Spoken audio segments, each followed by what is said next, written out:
out because our temperatures got warm enough where I said I can get my walk on, which is one of my all-time favorite things to do. Out in nature. Oh, enjoying the peace of it all, the quiet time, quiet moments, time with God. I love it.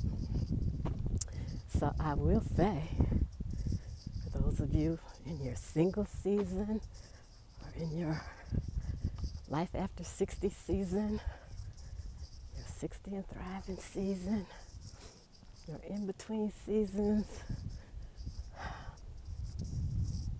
man, this is it. So I would say enjoy life. Enjoy each day to the fullest.